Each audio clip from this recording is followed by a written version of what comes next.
very stressful on the body to not have regular food input and being like, okay, she's going to feed us today. What would you say is the jumping off point? I think a lot of women are over fueling with the wrong types of foods. That fuel is actually giving their cells more work.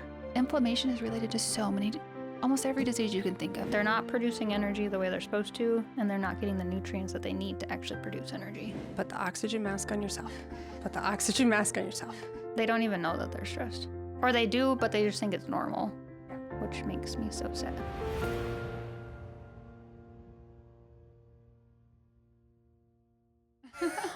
So we have the amazing Hilary Allen, Dr. Hilary Allen, who I've known for a really long time now. We're so excited to have you on. Thank you for being here. Thanks for having me. Yes. So Hilary, you were born and raised in Reno, Nevada, right? Yep. And then she went to UNR for her undergrad. And I didn't know this. You majored in biochemistry and molecular biology. Mm-hmm. Smart girl. Yeah. And your dad started OB-GYN Associates? He didn't start it, but he's kind of like one of the core original people there. And he's since retired, and he is. And then Dr. Allen took over. You took over.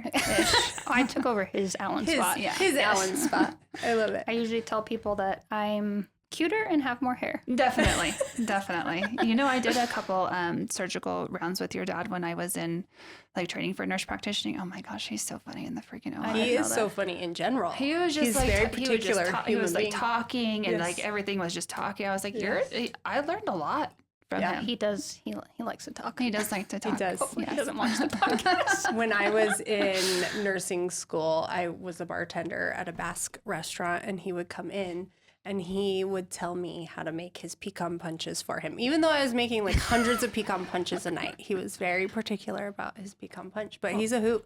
Mm-hmm. I love talking to him. He's fun. I haven't seen him since your wedding, I think. Yeah. It's been a minute. I don't know how. Yeah. I know. 4 years?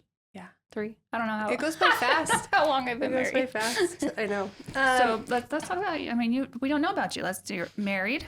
I am married. No kids yet. No children. Two dogs. 2 children. Okay. Yes. They're very crazy. Mm-hmm. Born and raised in Reno. I went to UNR undergrad, medical school in Reno, and then I did my OB-GYN residency in Las Vegas. So I haven't ever left Nevada. Oh, that's nice. Yeah, like a true native Nevadan. Yes. Close to home. Yes. And the other thing about her that I made a note of so I wouldn't forget is she's an amazing artist. like a drawing artist? Well, you do like all different types of artistry, but we have these incredible, she did an anatomically correct heart, one in like charcoal drawing, and then one she painted, and she even used like wine to paint. And so we always joke. When do you have time for this? I know, you did it in like med school, well, right? In medical school they had, I forgot what it was called. It was like, it was art and medicine. So it was like a whole like 4 weeks where I just got to do art. Which is cool. That is awesome. awesome. I think it was a series of 5. Wow. Yeah, so we have those prints in our bedroom. Oh, wow. And we always joke that the like colorful heart is me and the black and white heart is Travis. You know. Oh. We're opposites, going to edit that part out? No. Poor Travis. It's a good thing. He's very logical. He is. He is very logical. Very logical. Yeah. Follow the rules. Yeah. Very much so. And all the rules all the time. It's good. So you went to medical school and then you started working at OB-GYN Associates right out of medical or residency. Yeah. Okay. So when I graduated, I came back to Reno and joined their group. And I have been there in August. It'll be 6 years. Wow. It's wild. Okay. And if people don't know, they're one of the largest groups in town. You are the largest group in town. Yes. Yeah. Amazing doctors that are there. Yeah. Delivered all of my babies, which. Yeah. Same. And then how many doctors are there right now? There's 12 or 13 OBs, and another one's coming in September. And then we currently have 3 GYNs, plus Dr. Paul, who's kind of doing her menopause clinic stuff right now. Cool. Yeah. And when did Dr. Paul open her clinic? Just so everybody knows that's an option as well. I think that started, I don't know the exact date. It was maybe like 3 months ago. Okay, yeah, I know that was recently. Nice. But it's I think it's been well received by the community. Yeah, and for she's sure. enjoying it a lot. Yeah, and she had moved away, right? And then came back and did it? Or am I No, confused? so she retired and then Unretired. she was still assisting and taking call with our group, and then she recently reintroduced that. Nice. Mm, Cool. that's great. So we wanted to bring you on because we know you're super passionate about all things that have to do with wellness and diet, and glucose regulation is something that I always hear you talk about and post about. And so we really wanted to dive into that with you and get a little bit of your background on kind of what you learned during your training and just kind of how that all evolved for you. Yeah, I mean, I think like the topic of menopause is a little, or perimenopause, menopause is a little bit separate, but I kind of got into more holistic like lifestyle, metabolic health medicine probably my 4th year of medical school, because I in undergrad was a collegiate triathlon and ate like a trash panda. Like lived off of goose, like ate candy all the time, but it didn't really matter because I was young and I was exercising like obscenely, which I kind of now later in life think that has contributed to my own insulin resistance. 99% of the population has insulin resistance, so chances are if you're listening to this podcast, you have insulin resistance. You probably do, right? Which is a bummer. Yes. But why, I mean, like, let's stop with why do you think that is? I think we have a lot of ultra processed foods. People aren't sleeping. There's a lot of stress. And there's a lot of emotional trauma too. Right. So my other niche is kind of emotional work, but yeah, my 4th year of medical school, there's a few like key people outside of medicine that kind of like got me into the wellness realm. And ever since then, I've been kind of obsessed with it. And I think my metabolic changes that I noticed with like medical school and staying awake all night and like how my body was changing and some vanity played a role in me being like obsessed about like how can I optimize this or like hack it.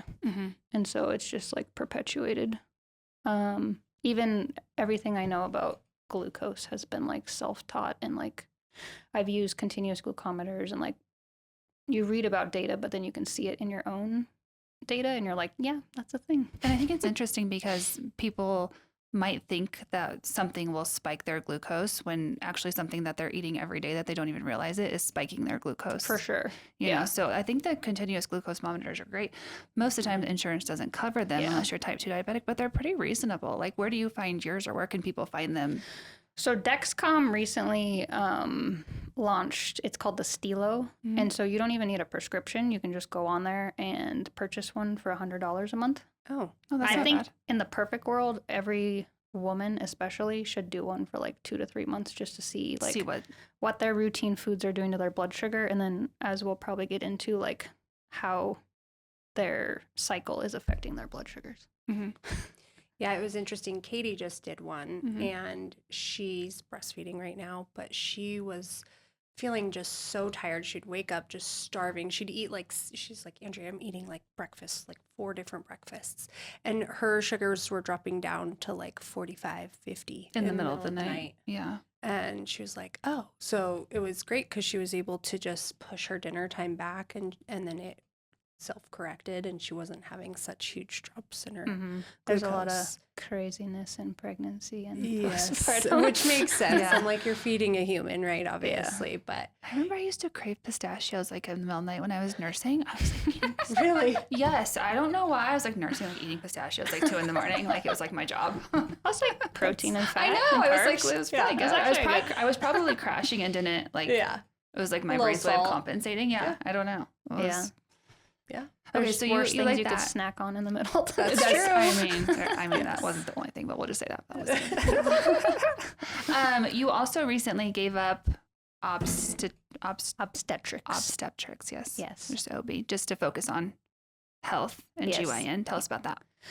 I mean, there's like personal reasons and then professional reasons, but I currently am also getting my degree in functional medicine. Good for you. It's not like a residency acknowledged degree, but so yeah, after December, I'll be doing just GYN, which is what like our traditional doctors are doing. And then I'll also be able to do functional medicine. I don't really like plan to currently separate them. Like it's just like more tools in the toolbox. Totally. And where are you going through for that? I've heard of like A4M and So I'm actually doing Aviva Ram, who's an MD, her program, which again, it's not like credentialed or anything, but Right. she specifically does functional medicine for women's health. Mm-hmm. So Nice. I'm not even like going into the realm of men because I don't Yeah. plan to ever see men. So I Right. was like, I don't There's no want to do reason all that to. stuff. Yeah. Yeah. Mm-hmm. So That's Nice. great. And is any of that on site or is it all just like online and then hers is all online. Online. Yeah. But your patients will be in office. Yeah. You're not doing yeah. telemed or anything. I haven't decided yet if I'll Okay. like Like separate dedicate a doing day like a or something. functional medicine day doing Yeah. telemed. 'Cause That'll let us know. That'll be interesting. They, That'll be great. to do it correctly takes a lot of time. Yes, that's what I've noticed is all of that is it's like a deep dive into people's whole everything going on, right? Diet, exercise, genetics. Well, and I think like conventional medicine kind of forgets that like everything that's ever happened to you in your life is like playing a role in Mhm. your disease process usually. Mhm. And it's more like lots of bits and pieces, which is understandable because it's the way the system's designed and people don't have time. But they call it in functional medicine, it's like your story arc. So you're really going back from what even happened to you in utero. It's like Yeah. playing a role in everything. It's like your ACE score or whatever, right? When they look at like childhood trauma and they're like, if you've had this, you get a point. If you've had that, you get a point. And then it correlates with like heart disease or cancer, all these, Mhm. and that's And Yeah. blood sugars in pregnancy Mhm. are very important. I was functionally trained. Like I started functional with Nancy Conley, who Yeah. took over Dr. Diamond's practice. So I was functionally trained from the beginning. But I feel and I love it. I love that type of medicine. But I feel like that's how medicine should be. I mean, it's not like I don't know if there should be a divide between like medicine and functional. Like we should be treating the whole person and looking at everything all the time, right? Like that's just how it should. And that's how it used to be. But people had more time. They weren't dictated by all the insurance company check boxes, so they had more time to like look at the whole thing. People just don't have enough time right now, so they're Yeah. seeking out this, functional medicine stuff. And that's which- why you hear a lot about like moral injury with physicians, right? Like you go into medical school to become a healer, to become a helper. But then when you start working, I think a lot of physicians and nurse practitioners and PAs and whoever nurses, we all see like, oh, okay, you can't treat the patient a lot of the time to the level of which your heart wants to because you just don't have the resources or the time to do it. Yeah, Mhm. and you'll burn out. I mean, Mhm. there's a lot of people that need help, and you can't just give to every Yeah. single one of them, which Yeah. is Even though you terrible want to to. say. Yeah. But Yeah, and it's hard It's- because then you go home with that, right? And you take it on, or at least I've experienced where I would go home and be devastated because I couldn't physically give enough. Or But- or something has to give, right? Like, for me, it's Mhm. like you try to give to your patients, and then my husband's like, you need to stop working so much, or Yeah. like stop answering your phone at 10 at night. Yeah. And I'm like, I know, but Be present with your family. Yeah. Right. Yeah, So it's no. just, well, you can't really like shine your light if your light keeps getting burnt Yeah. out. Yeah, Travis always says that. Put the oxygen mask on yourself. Put the oxygen mask on yourself. I'm like, yeah, right. Travis needs that reminder as well. yeah, Indeed, Travis. he does. Check. He's probably worse than me. Is there anybody in Reno doing what you're going to be doing?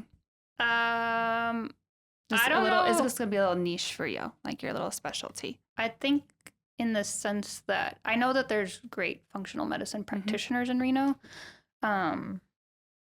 I think what I love about what I can offer is like I can do all the functional things, but if you still need surgery, then Right. I can still do your surgery. Or if you still need like antibiotics or traditional Yeah. medicine, you can still do it, right? Yeah, and I always tell patients there's a time and a place for 100%. pharmaceuticals, even birth control pill, like all of that stuff Mhm. has a role, but people just need to know what their options are. Let's say like, what would a typical woman look like coming to see you? Like, what would her symptoms be if she was like kind of like in distress, like to come see you? Like, what would like if I was like, oh, I just don't feel well?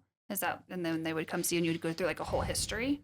Yeah, I mean, I think a lot of things that I see right now is like abnormal uterine bleeding, ovarian cyst related pain. Oh my God, you guys, I had an ovarian cyst on the 4th of July that ruptured.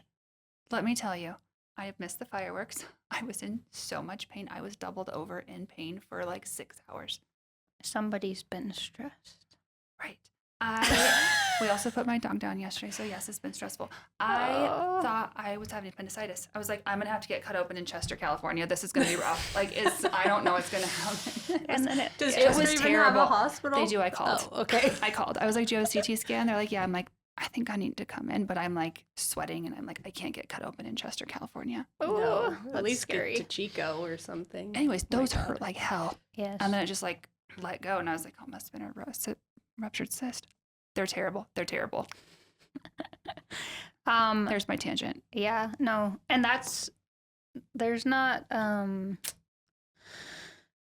like conclusive data that like systemic inflammation causes that, but in talking to women whenever they come in to see me, I'm usually just like talking to them about what's going on in their life. 9 times out of 10 there's something like really emotionally stressful going on. And it's like that inflammation that's like changing inflammatory markers and making that physiologic process that's supposed to be like you might feel a twinge and you'll get bloated and then it'll go away, like horrifically painful because there's some kind of blood involved. I always tell my patients, I was like, if you tell any other doctor this, they're gonna say we're crazy. But like they're like, yeah, I've been like moving or I changed jobs or like somebody in my family is ill in the hospital, like it every time. Or I decided to put my dog of 15 years down. Like, it's stressful. Yes. But I mean, inflammation is related to so many, almost every disease you can think of is, so you've got an inflammatory process going on, right? Like inflammation is killing us. Well, and why is it so crazy to think that the mind and body are related, right? Of course, if you have intense emotional distress, it's going to manifest in some way in your body, well, especially like stomach, you know? Yeah. Because you've got the connection. Yeah. I like truly think that the uterus is like the female's way of talking to us. Like it's trying to get your attention. Like it's like, I'm bleeding to death because you need to rest or you need to take more time for yourself. Like it's a very big vital sign that either a lot of people have hushed up with hormones, which is fine. There's like a time and a place for it, or they just don't know. And they're like, I mean, I think a lot of people culturally too in the United States are like, periods are gross. They're like this nuisance that's like, oh my God, I don't want to deal with this. But it's actually like communicating a lot of important things to us. Yeah. I once had Dr. Rajaman tell me this, and I thought it was so profound. She said, we have like 3 diaphragms. Okay. We have our diaphragm here, obviously, right? We have one up here, and we have our pelvic floor. And we as women will hold our tension in all 3 of those places, right? We're either not breathing, we're shallow breathing, we're tensed up here, or we have pelvic pain. You're just squeezing your hip pelvis pain, all day long. back pain. Right. Yeah. And I was like, oh. And now. But you can totally tell. You can see that, right? So true. Like Right. now that light bulb has gone off for me, I'm like, yep, it's 100%. And I see so many women, obviously I'm not dealing with their uterus in my office, but I am dealing with them clenching their masseters, holding their shoulders, their traps, migraines. And yeah, I think, your body does tighten up and tense up. I have a wonderful pelvic floor physical therapist, and I have Good, to I need it because remind myself to. I see Megan at Sierra Orthopedic. Oh, nice. Okay. Megan is your orthopedic. All internal or is it some of it external? External too. Okay. Yeah. I have a hard time with somebody with their finger in my vagina for an hour, like Not an hour. going around the clock. Understandable. 49 minutes. It's fine. It feels like an hour. But it's like it's so good for their like. I know. But I always tell people, like, when I examine them, and you can tell now we're on like other tangents. That's okay. That's what we do here. You'll feel and you'll be like, there's a muscle that's like, "Nyeh!" And I'm like, if I told you to go home and like like relax that or stress it or stretch that, you'd be like, what are you What do talking you mean? about? So Yeah. that's like why you need them. Or Yeah. there's something in the hip or the back that's pulling it. Yeah. And that's pulling your like. Yeah. it's like Like any band or physical something. therapy. Yeah. You wouldn't know what to do. I Yeah. mean, you can like stretch a little bit, but I know. they're like, this is all out of whack. Mm-hmm. My physical therapist was like, we keep having this problem. You need to go to physical therapy pelvic floor because I can't get to it from just your hips. I'm like, Right. I know. So do One you day. feel like when women, if they come in and they're having like uterine complaints, instead of like maybe jumping to a hysterectomy, and I'm not saying like every gynecologist jumps to a hysterectomy, like most people are pretty conservative, would you try to figure out like the root cause of that first? So Mhm. that's kind of like where you're trying to head to. I like Yeah, that. I think, I mean, Like the gen- social, like the Yeah. emotional root cause. generalists already have like a whole plethora of things that can be taken care of that don't involve a hysterectomy. Like there's structural things, coagulopathy, like there's all sorts of stuff. But then you also get into like the metabolic piece, and then yes, there's like the emotional piece. Mm-hmm. And usually the two are tied. when And you're how do really- you kind of sparse that out? Do you have like an algorithm that you go down to try to narrow it down? I mean, a lot of times there's going to be like big metabolic panels involved, and they're Mhm. going to come back for an ultrasound because you want to make sure they don't have structural things Right. that are contributing to it, which also might be able to be fixed non-surgically. Like we've got plastics all over in the water and the air. Like there's all kinds of things that mess with the uterus. But then I usually I usually have to tease it out of them very diligently, like what has been going on in your life. And the most common thing I hear is, well, I don't have any more stress than I normally do. Right. And you're like, okay, let's break this down. Because like every single woman is like living with like this much stress. And just because you like, it's like you only have like a certain capacity for stress, and then small things might throw them over the edge. But they're like, but I'm always like this. So it's like, fine. And you're like, no, it's Yeah. not. You're like, so you're always kind of drowning Yeah.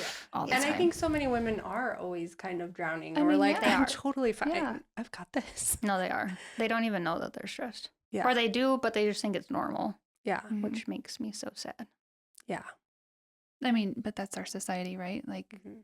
Yeah. you know, what we have to like try to do as women and moms and working moms, and you know, there's always a level of guilt of some sort Yeah. that we're Well, trying right. to And even when do. you start talking to somebody about metabolic health, it's like very overwhelming for them to be like, so do this, and then go and do this. And They're like, what? when am I gonna do How? that? When? Yeah. Yeah. So if you, let's say there's like what would you say like your most favorite recommendations are for like the busy mom to really just like try to get her health, like her metabolic health in check, Is balancing blood sugars. balancing blood sugar? And really tell them. I mean, it depends on the patient, but I think a lot of people are too focused on the number on the scale. Mm-hmm. And like, let's just get you feeling good. Because you can't really like, most women care about their body composition, but you really can't get there because that takes a lot of work without like the basic skills of like, I actually feel good. And then when you get into perimenopause and menopause, it's like Really hard they're to laying on the floor like dead, Right. and I'm gonna have them go work out. Like, no, like, Yeah. like let's like get you off the floor first. Well, I mean, because you see so much more insulin resistance, right, with the Yeah. decrease of estrogen. So, Yeah. and then they're also like floundering because like their brain isn't, you know. And It's a then hard they've time. got a teenager who's Yeah. going through puberty and they're going through perimenopause, and it's all That's me. same. Yeah. Mm-hmm. Yeah, I mean, I would say the most common complaint is severe fatigue, like Mhm. in the perimenopause / menopause range. Like so much fatigue that like I can't even fathom like doing anything that you're asking me. And that takes some work to be like, let's take baby steps so you can get off the ground. Yeah. But it makes sense to me when they tell me the things that they tell me, like the cells are not working anymore. Mm-hmm. They're not producing energy the way they're supposed to, and they're not getting the nutrients that they need to actually produce energy. And so that's with the blood sugar dysregulation. Mm-hmm. Yeah. And what are your thoughts on things like utilizing, NAD or other types of supplements to help like your mitochondria? Like I do think its it can job a help little for bit. sure. I think I try to do more basic things like I think a lot of women are over fueling with the wrong types of foods, and that fuel is actually giving their cells more work. Okay. So like if you're not getting the macronutrients and the micronutrients that you need for cells to just like function every day, Mhm. and then on top of that, you're giving them stuff that they have to like deal with. Like they're like, oh my God, we got to like get the sugar out of here. And so they're just like, I always tell them they're like construction workers. Mhm. When you're young, you just like keep having them work and they're like, whatever, I just need like 1 water a day. I don't care. And they just keep shoveling asphalt or whatever. It's not the best analogy. That's a great No, analogy. it is. But I can see as, it. I'm as you, looking. like they're just shoveling sugar all day long. And as you get older, they're like, they start to sit down and take breaks. And then they start to like sit down and they don't want to get up because you haven't been giving them any lunch or breakfast or anything. And you're like asking them to keep shoving sugar. Yeah. They're just You're not not gonna do fueling it. your body. Yeah. And then eventually they're going to get like 3rd-degree burns on the asphalt. So like step 1 is get some sort of glucometer to figure out what Well, is working, what's not. I don't even know that everybody needs a glucometer, but I think if they have the basic tools to know how to manage blood sugar so that a lot of these like terrible symptoms go away, so that like every single patient that actually follows that blood sugar handout and implements the hacks, they're like, I have so much energy. Like, Do you mind if we post the blood sugar handout you it's gave? totally Okay, we'll fine. add the blood sugar handout because it's very interesting on when we post Hilary's Yes. episode. But they're like, I have so much energy, like I feel so much better. So now I'm motivated to actually like make better food choices Right. or like go for the walk or like start lifting weights. Because you It's a whole can't cascade. do that if you're like, If you feel like shit. Yeah, for sure. so. I will post this, but it was super interesting. I think you have it. I really like the one. What does it mean when you said to put a tablespoon of vinegar in your water before you eat? What is that like? What does that do? So apple cider vinegar has been shown to preferentially take glucose out of the bloodstream and put it into muscle, which is where we really want Right. glucose, like for our glycogen stores so that the muscles can fire. I don't remember the exact mechanism of action, but it basically preferentially puts the glucose into muscle as opposed to storing it as fat. Okay. So like every time you eat, if you eat in surplus of carbohydrates or glucose, the body's going to do anything it can to get it out of the bloodstream because it's actually like toxic and not the best thing to have in your bloodstream. And so most people, and that it's kind of twofold. Like if you don't have enough muscle, then there's nowhere to put it. But also if it's in excess, it's always going to store it as fat because it needs to like get it out of the bloodstream. Mm-hmm. And that's going to happen for years and years and years and years until finally you have such bad insulin resistance that the body can't do it. And then that's what type 2 diabetes is, Right. because you have too much sugar in your bloodstream. That's very interesting. Do you do that every time before you eat? No. Okay. I, Maybe like once a day, or like your Well, biggest meal. Or like, yeah. Like I your- guess I dinner should or say something. I do it. I don't use apple cider vinegar, but I put red wine vinegar in Oh. all my dressings. I feel like that would be so much better That's a because lot I've tried easier. apple cider vinegar when I was pregnant, and it was, you know, you have heartburn, like apple cider vinegar. All right. You're like, Yeah, more some acid. people love that one because it's like the pill version of like keep your blood sugars better. But I think yeah, and I the tried data- the gummies too. Like, so the gummies don't work as well as actual apple cider vinegar because it's gonna break down. Yeah. Yeah. But I think it's the data shows it will decrease your glucose by like 20%, which is pretty big. Interesting. Wow. Yeah. So red wine vinegar. Mhm. Got it. I mean, yeah, like any kind of vinegar, but then you're like adding that to your vegetable starter, which is like also further helping the blood sugar. yeah, you had a order in which, I don't know where it's at, an order in which you should eat. Mhm. Yes. Do you mind going over that? Yes. Well, I mean, like the biggest hack is starting your day with protein because that's setting up your glucose regulation for the entire day. Which I'm so- gonna stop you really quick right Yes. there. Have you guys ever? And I do this I know, just since I've been like older.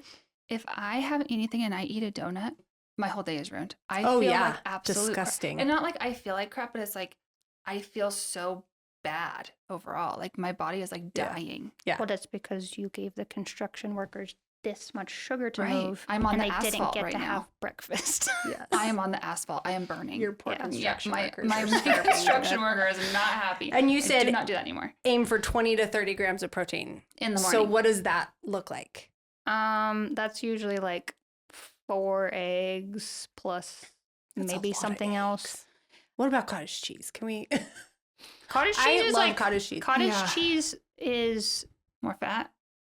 Fat doesn't bother me. Cottage cheese still has like lactose in it, so Yeah. there's some sugar in it, but it's usually okay because it's got protein and fat with it. But usually most people can't eat 4 eggs in a sitting. You have to No. kind of work up to that, and I used to Yeah. be there. So usually I tell people to mix and match. Like, do you want to have some sausages or like Mm-hmm. whatever? Mhm. But I am of the camp of animal protein. I know there's Yeah. discrepancy amongst that. Oh, we love Um, animal protein. yes. Yeah. I come from a hunting family, so it's Me like too. all, yeah, animal protein. But Oh, yeah, we're all native Nevadans. I know, 4th generation. Yes. Okay. But isn't it funny? I could eat like 8 deviled eggs and be totally fine because they're delicious. But you can't sit down and eat Ugh. 4 eggs. I can't eat eggs at all. Blech. Oh, like hard-boiled egg is Mm. delicious. I know that's like That's why it's hard. I'm like, I can do cottage That's what I cheese. think. What I other can do protein? You can have- protein shake. there's like, I mean, you could have like turkey sausages or something Mhm. like that. Yeah. I mean, you just the glucose goddess. She actually has a book as well with recipes. Oh, okay. Get the Glucose Goddess book. Yeah, I think Yes. her Note to recipe one self. is Note to glucose self. method. Do you use any protein powders? Do you like any protein powders? Which one is your favorite? I just got a new one. use the one called Equip Foods. It's just grass fed. It's like that's all that's in it. Mm-hmm. I think people have to be careful with protein powders, mostly when you get into the topic of smoothies. So a lot of Because of people sugar. are just like when you take fruit, a lot of people are blending the fruit and it's frozen fruit. So when you freeze fruit, you lose fiber, which is blunting the glucose response. And then when you blend it, you're basically drinking juice. And juice is the absolute worst thing for blood sugars because you would never like take, you know, like 2 cups of strawberries and just like Yeah. slam it back while you're driving 40 miles an hour to take your kids to school. Mm-hmm. Yeah. And so that's really hard on the body too. Like it's just like too much. It's like a tsunami. So you have to be careful with protein drinks. So really, it's just Yeah. like the protein powder, some ice. I mean, I've made protein drinks like probably most people wouldn't think they're good, but I've made protein drinks and like watched my blood sugars. Yeah. Mhm. But it's like a lot of like spinach and arugula and I Mhm. put instead of making it sweet, I make it sour. So it's like lemon and lime and turmeric and like that kind of flavor profile. And then there's like a lot of fiber in it. But yeah, you'll like a lot of people are just putting a lot of fruit in there because it's delicious. Mm-hmm. Yeah. I saw this video where this gentleman took a bunch of cottage cheese, put it in a blender, put frozen mangoes in it, some honey, and then a scoop of protein powder. And he was like, this is the best. And Well, I was like, yeah. that does look good. Well, But so now I'm delicious. like, oh, never Well, mind. That's why, honestly, like continuous glucometers are really nice for 2 or 3 months because you can actually, because everybody's different. Right. Right. Like the only fruit I can eat without having a blood sugar spike is green apples. Like even if I had 3, Even berries. Cause Yeah, they're not, even yeah. I had like 4 raspberries and it was Yeah. like, Oh, that's interesting. Really? and there's tons of people eating a shit ton of berries. What about sweet Mhm. potatoes? Have you tried that yet? Mm-hmm. What does it do? Does it spike it? I don't know if I ever did. It's always hard because with like I already knew all these hacks. So Yeah. it's like, why would I want to like? I'm an A student, so like, why would I want to like spike my blood sugar if I know it's like I don't want to like do that? Andrea and I are over here like type B personalities. Yeah, we're like, let's try it. And then the 2 people on our podcast this week is Hilary and Ryan, and the most type A Yes. personality. I don't We want should a bad add grade. Travis into the mix, and then we'll really have the trifecta of And type we're A. like, it's fine. Yeah. But there's like certain food. That's what I mean is like people tend to eat like similar things every day. Yeah.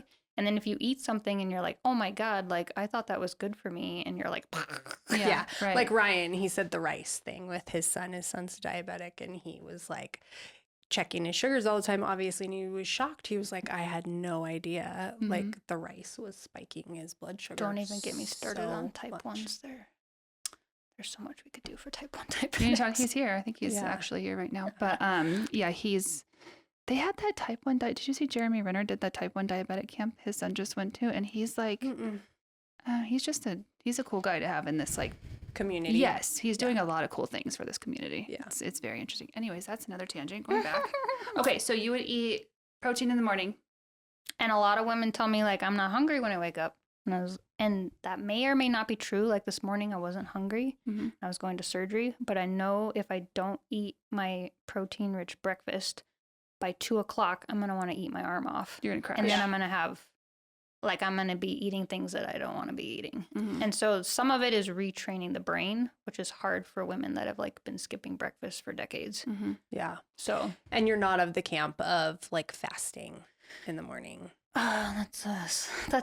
well, I don't think that fasting necessarily is bad. I think everybody should be fasting for at least 10 to 12 hours overnight, which you'd be surprised how many people aren't. Yeah. But I think a lot of women have metabolic dysfunction present, and I think it's very stressful on the body to not have like regular food input and being like very sure of like, okay, she's going to feed us today. Mhm. Right. And so that So can then really it's affect hanging the on. adrenal glands, and it can also create some other issues. Mhm. Okay. So big takeaway there is do your fasting, but like have an early dinner and then Yeah, don't I mean, eat if you get until- into like a good metabolic state, I think fasting's great. Like you can do 24-hour fasts. There's tons of literature about how regenerative that is. Yeah, for it's get cells. supposed to be like really senescent regenerative, cells like and a things. longer Yeah. fast. But I mean, I don't know. I can't do it. I can't either. I it feels like I'm actually getting stupider by the hour when I start. Like really, I feel like my brain is getting real dumb. Well, that's because it needs glucose all the time. Yeah, because I think I just drop and Yeah. you know, I've tried it and I can't do it. But I'm also one of those people that when I breastfed didn't lose any weight because I held on to all the fat. You know, like they think you're like in the caveman days and you're stuck up in a tree and there's like a, lion down there and just save all the fat for like 3 days. That's what my body does. So I tell my patients, I was like, sometimes you just hold on to fat. You got to eat more. I mean, I'm the person that's to eat more often if I Yeah. want to lose weight. Like I need to Yeah. you know. Some of it's Eat often. epigenetic, but some of it is metabolic flexibility that you could probably train your body to do. And I think the people, like if I see you and you tell me that you get hangry if you don't eat like throughout the day, or like if we asked you to go 6 hours, would you get hangry? You've got blood sugar issues. Yeah. Mm. Like Mhm. you should be able to go 4 to 6 hours if you're fueling appropriately with no problem. But most people can't do that because they're very like carb heavy. Right. But if you're Um, feeling appropriately with protein, you should protein be and able fat, to yeah. make it that And you far. said so protein in the morning, and then you're going to want to eat your vegetables first. So if you take a meal in the perfect world, every meal should be deconstructed. So you should eat vegetables first, which has the fiber, your protein and fat kind of second, and then your carbohydrate. And I always tell patients you only get one carbohydrate. You don't get multiple carbohydrates. No pasta and bread. No. And then you get Rude. into the topic of like complex versus simple. Complex are always going to be much better for the body. They have way more nutrients. They're not ultra processed and they're not going to cause inflammation. But everybody loves these. Yeah. Ultra processed. If I could get rid of bread, rice, cookies, crackers, chips, bagels, cereal, all of those are not good for you. They're so delicious sometimes. What if we import them from Italy? I did import bread from Italy to try to make my sourdough over COVID, and it was really good.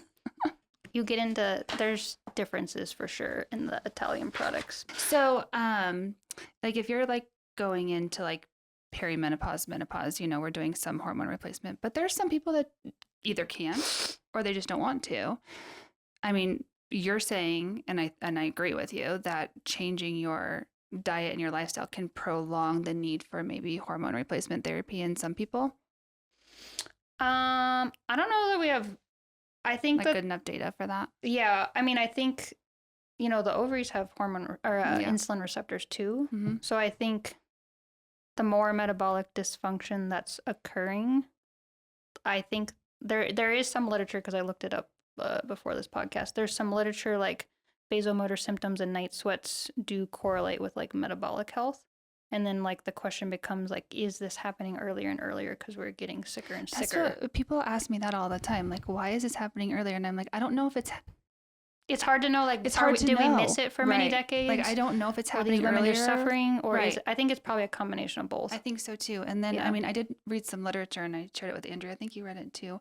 COVID was so traumatic. It was traumatic for all of us, even if we weren't, being first line responders, it was traumatic. But even if it wasn't directly impacted, it's still impacting your brain in that trauma center that you were saying. So Yeah. there was a correlation between like going into, declining hormones earlier with the traumatic event too. Mm-hmm.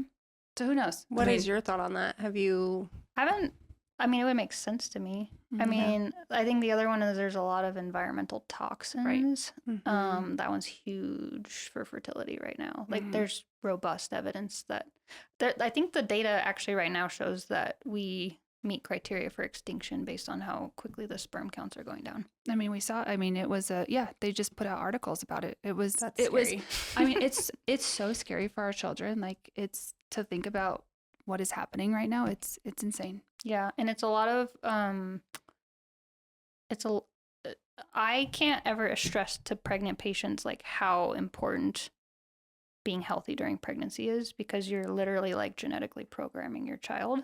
And yes, there's some that's coming from the sperm and the egg prior to conception. Like, there's literature about like if dad was stressed prior to conceiving and things like that that are playing epigenetic roles. And epigenetics is just kind of like how your genes are expressed. But like, so many people in the United States think that pregnancy is like a free for all. Like, I can eat whatever I want. Like, I'm eating for two. Like, Mhm. whatever. But it is like the time of your life where you should be like on your A game, like The most. the healthy. most. Like, it is the most important time ever for metabolic health for you too, because the insulin resistance sometimes isn't reversible. Right. And I mean, so don't we see like more gestational diabetes leads to like type 2 down the Yeah. road? Yeah. Yeah. That's very And interesting. that's like a really big burden to put on women, but I don't think enough people talk about it. What about like leading up to getting pregnant? Like, is that Mhm. super important? Mm-hmm. It's just Do you know how many people We- I've like, not that I've helped them, but like they get pregnant as soon as they right. regulate their blood sugars? Like, they've been having miscarriages or like fertility issues. And like their A1C is not like pre-diabetic, but it's like up It's there. just- Like yeah. 5.5, 5.6 is not normal. Yeah, it's just I'm like, insulin we're gonna get you back resistance. over here. And then the body's like, okay. I mean, isn't it funny that, Hmm. I mean, I know we're not talking about the GLP-1s, but the research between PCOS and then people are getting pregnant. They go on the GLP-1s, they regulate their insulin, Mhm. they're getting pregnant. I Mhm. literally warn my patients, like, you Watch might out. get pregnant Yeah, because you're regulating your insulin, like your glucose now. So for Mhm. sure. very interesting. Well, dang, and maybe we shouldn't have had all those Dairy Queen sundaes. When I know. Speak for yourself. I ate a lot of Dairy Queen. But it's like, that's what makes me sad, is like, if you don't know, you don't know. You don't know. Like, so what are you supposed to do? And it's really hard when you're like throwing up every day and Yeah. you're like, I just want goldfish. Like, I mean, it's The beautiful thing about pregnancy, though, is the first trimester is hallmarked by insulin sensitivity. So I actually do a hemoglobin A1C on everybody at their first prenatal visit, because if you have an abnormal A1C at that visit, that You're means you definitely actually got going way bigger Yeah. problems than. But a lot of times they're falsely low. But like, it's kind of beautiful because people don't feel well in the first trimester. Like, they Mhm. don't want to eat meat. mm-mm. And that's like on purpose by Mhm. design. The body doesn't want you to eat spoiled things. And so it's very insulin sensitive, so you can get away with a lot of that. But then as you get more pregnant, it just builds and builds and builds.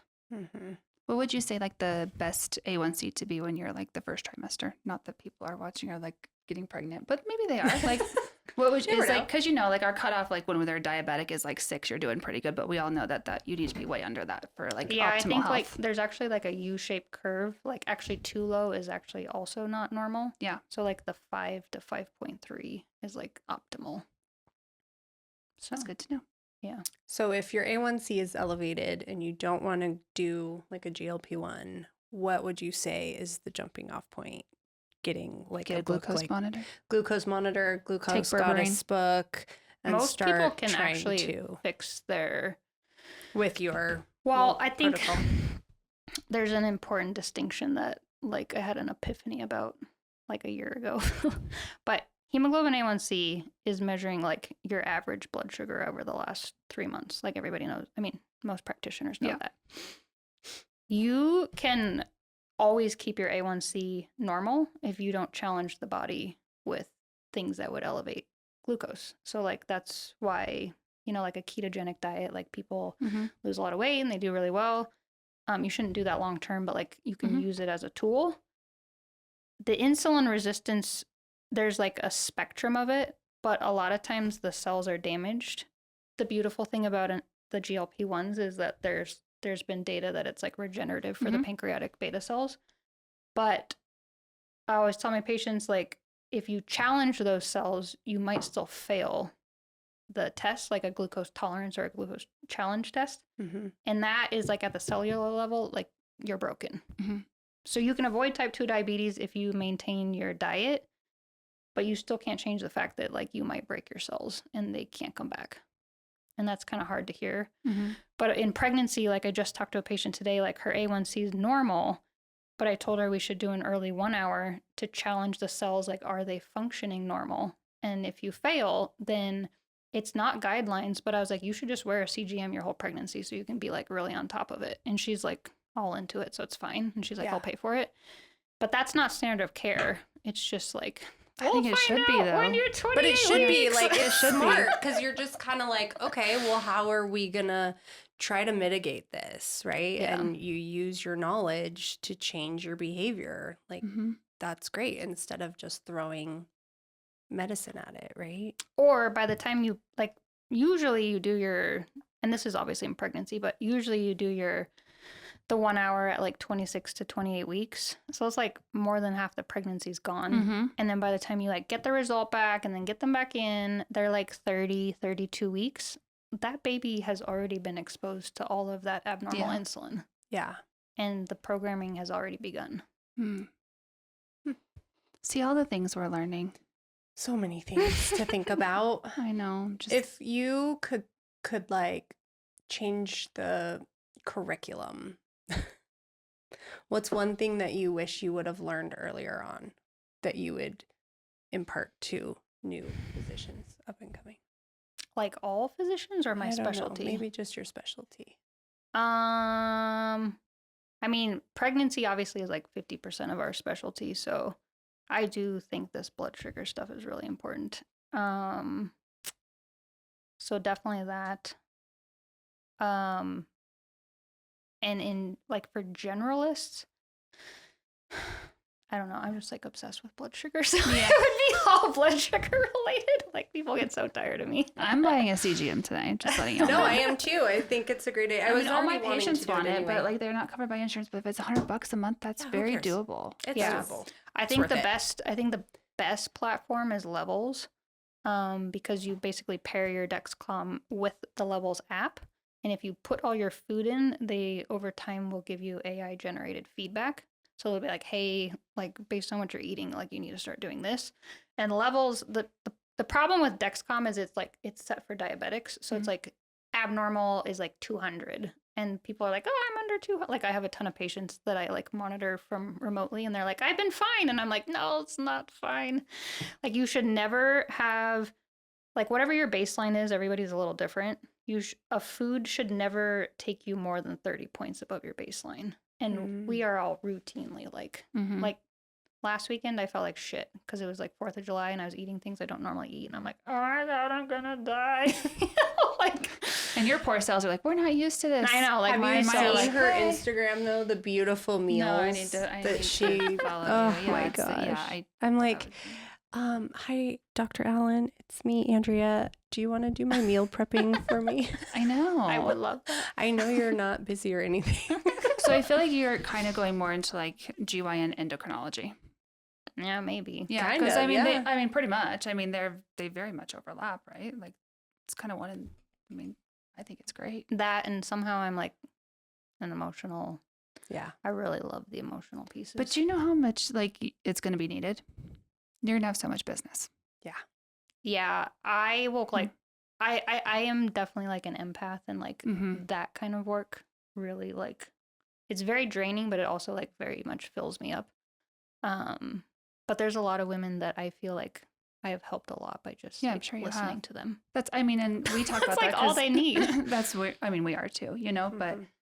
and I tell my patients, it doesn't matter what you do if you just listen.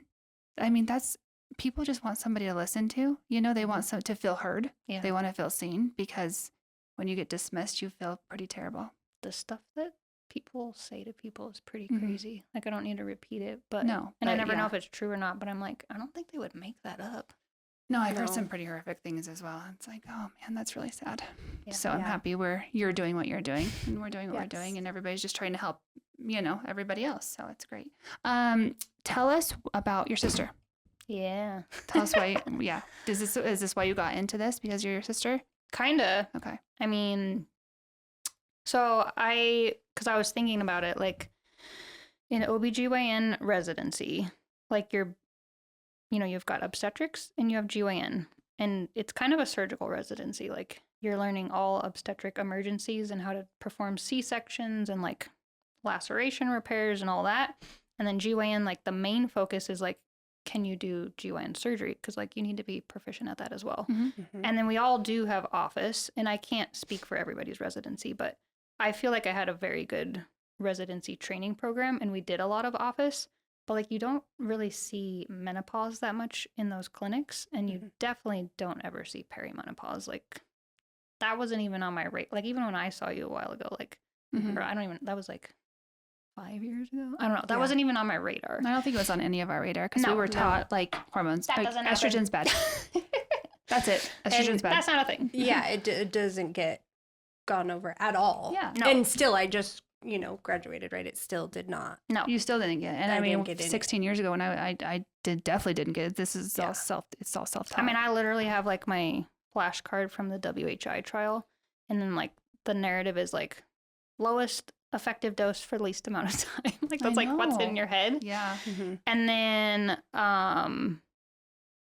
I still was doing HRT like with patients, but like for me personally as a baby doctor, like it made me very nervous. Like I was like, I don't want, like I think any good doctor doesn't ever want to do something that's going to hurt a patient. No, never. Like, Yeah. Of course not. That's the terrifying. rule, right? Yeah. Do no harm. Yes, that's like the code. But anyway, so last year I went to a yoga retreat with my sister. Ooh, which one? Where'd you go? It was in Italy. Jealous. Yeah. So my sister and her partner, and my sister's going to be 50 this year, and her partner's a few years older. And we got to the retreat in Italy, and it's like in the evening. And she didn't actually do this, but I just feel like she like grabbed my clothes and was like, Hilary, you need to pay attention to perimenopause and menopause because I'm going crazy. Yeah. Because she had been started on hormones, but like she and her partner were in the midst of like this huge chapter in life and like how their bodies are changing and all this stuff. And I was like, what? But like ever since then, I was like, I gotta like pay attention to this. Like I really need to pay attention to this. And she's actually the one that like told me about Mary Claire Haber, I think is her name. And like ever since then, I've just like gone off the deep end of all of that. And it only like one of my patients that I love, she's on HRT, and I told her I might talk about her on this podcast, but she was like, it was like 2 months ago, and she was like, she's like, baby Dr. Allen wouldn't have given me these hormones like a couple months ago. Like she's like well into menopause now, but we were trying like all different birth controls, and she was like, and it makes me so sad that I didn't know that back then, but like I just didn't know what I didn't know. But I mean, the part that you're recognizing that we weren't trained, so we weren't trying to do harm. We just didn't know. Yeah. It's just like we didn't have the knowledge. Yeah. And now even, I mean, it's always hard once you have that lens, like, am I hyper focusing on it? Because there's other things that can cause like hot flashes and like, but yeah, there's a lot of people that you're like, I think you're. And most of the time they really are. And then we go back to has this always been a thing? Or is this a new thing? Because we just weren't checking it. For sure. It's only been a couple of years that we've really like dove into this. Yeah. But even like the guidelines from ACOG, which is our like governing body, is very ambiguous, and it's like, try to not do a lot vasomotor of symptoms, and you're like, well, but there's like so many other things that there are, that are going wrong. I would say besides my just personal prescribing of HRT in the last year has like significantly increased, and people just feel better. Oh, well, I mean, just speaking from personal experience, night and day difference for sure. Yeah. 100%. But I think that, they're still scared. Breast cancer is on the rise. And we talk about the environmental stuff, younger people. I mean, I see it, you see it, I see it in, clinic all the time, but it's on the rise. But if our prescriptions are going, down of HRT, but breast cancer is on the rise. Yeah. We're still going to have breast cancer, unfortunately, and we don't know why. Like, there's just a lot of, like you said, there's cancer, a lot of like, environmental stuff going on, like you said, microplastics and endocrine disruptors and all kinds of things. Flame retardants. Yeah, there's a Flame lot. I know. flame retardants. Yeah, those are really bad for you, and they're all over everything. Oh God. I Like know. what? Probably his chairs we're sitting on. Oh, like stuff like, oh yeah, you're right. I love how Andrea and I are drinking wine and we're talking. We have to. It's hormones and We've carcinogens. been This little drinking thing. much less with Hillary than we I'm gonna say- normally do. Oh yeah, Hillary Hillary is is not drinking wine. That's just there for looks. So I actually probably hormone related can't really tolerate alcohol Do you get too well flushed? anymore.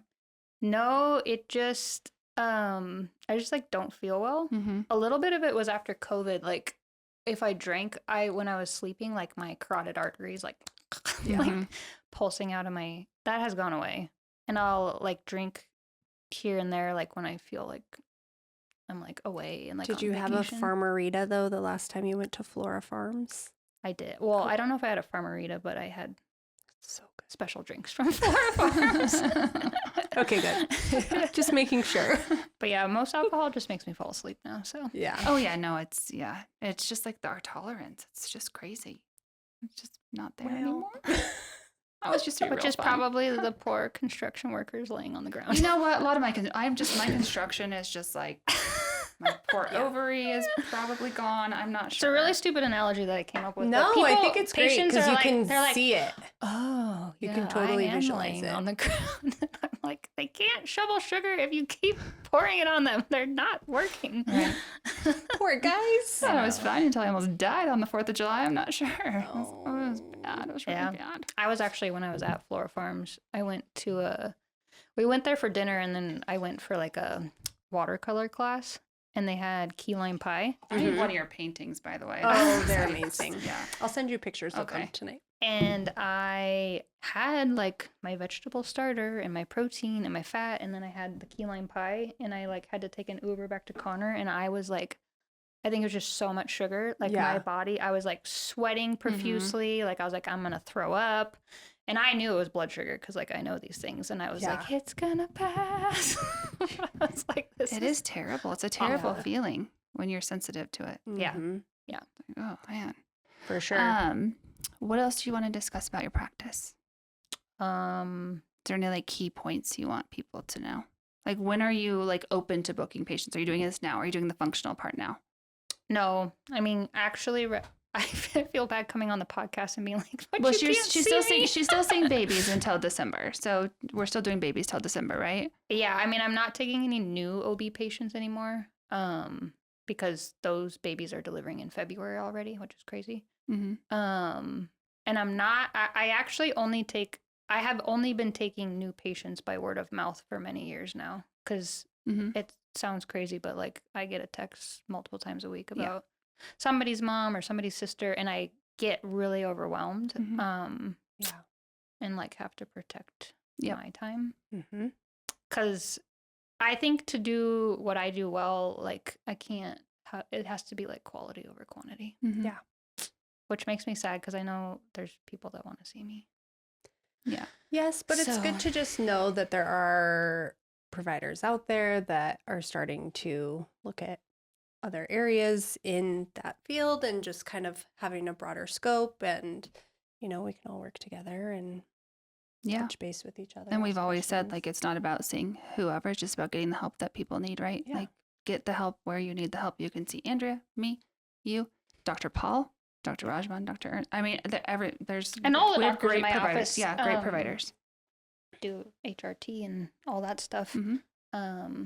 But yeah, it's, I mean, I would say my niche is metabolic health and the emotional. I do a lot of emotional work with patients.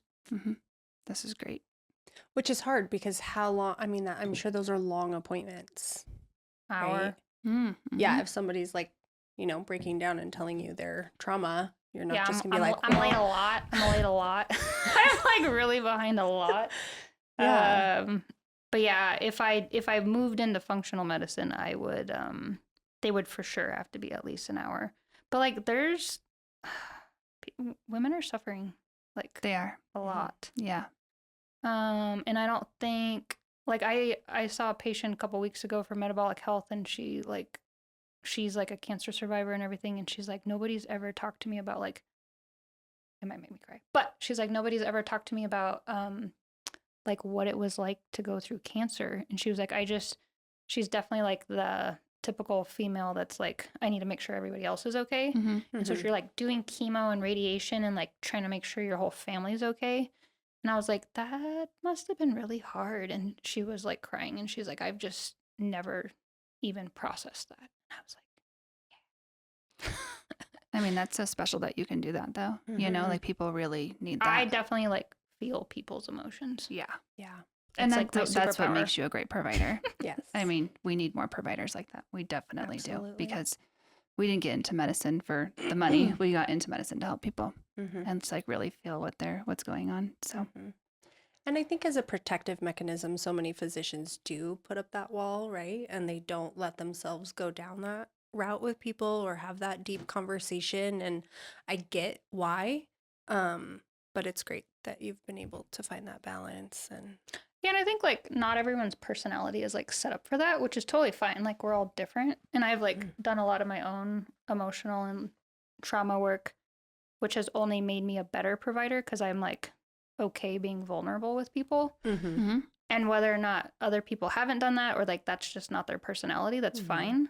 But like for me, at this point in my career, it's like I have partners that are really great at robotic hysterectomies.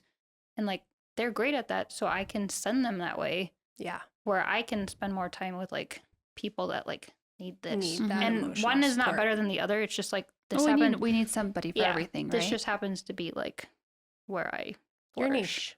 Yeah. You're going to get hit up so much. I know. She's like, I can't I know. see anybody. I know, but it's needed. They're like, Stacy and Andrea referred me. I actually have this week like 3 times. So when you see my name, just take them. It's fine. I know when I stopped, I mean, I have been like kind of slower right now, which I'm actually just kind of like enjoying it.